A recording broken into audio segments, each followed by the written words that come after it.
Going to receive a wet and windy and cold welcome in Cape Town. Her flight, more or less, expected to land on time? That's right. It seems that everything's due to go ahead as scheduled. We're just meters away from the tarmac where at the entrance at Cape Town International Airport, where heads of state are welcomed by the International Affairs Division. And there's a full delegation here. She'll be joined by 29 delegates, mainly from big business in the UK, represented from not just England but Wales too, along with the Minister for Africa and the Minister for Trade.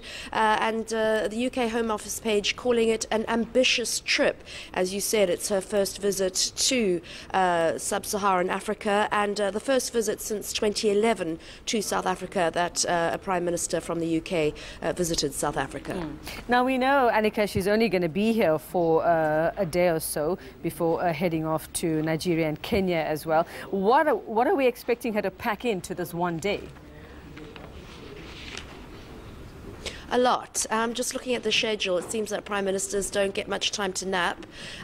Never mind have loo breaks. I'm not sure. It's just a really, really packed schedule for the day. When she arrives here, there's going to be, I suppose, a quick photo call just before 7 o'clock. She then goes to a school in Guguletu and then to a big meeting at the F&B building in the city centre, downtown Cape Town, with business leaders and delegates there from the London Stock Exchange, solar tech providers and cooling tech firms, all dealing with South African big business. And I think this is really an opportunity for the UK ahead of Brexit to make inroads in Africa and look for more trading partners ahead of, as I said, leaving the European Union. So a lot to pack in. After that, she'll be going to Tainhase to have a meeting with President Cyril Ramaphosa, and then the biggest and I think the most it may be symbolic, but I think extremely significant handover of the SS Mendi Bell.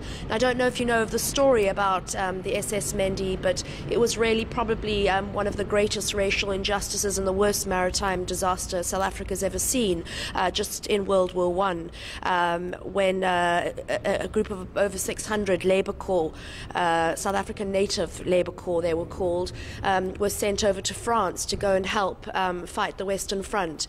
And it sunk by a British cargo ship banging into it in the fog accidentally. And the captain of the ship apparently didn't let down the lifeboats, and more than 600 South Africans died.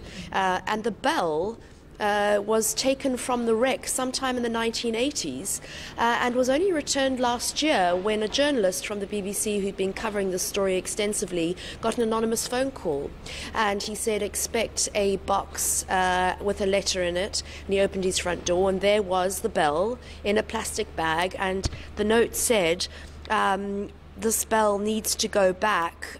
This needs to be sorted out before I pass away and it gets lost. And so this BBC reporter did the right thing in Dorset. He gave it to a museum in Southampton where the SS Mendi had been, there'd been historical documentation of it. And it's finally being restored and handed over back home where it belongs. Yeah, it's quite a touching and emotional story, that one, Annika. And then, are we expecting, in light of that, for there to be some kind of ceremony during the handing over? Do we know that something's been planned for that?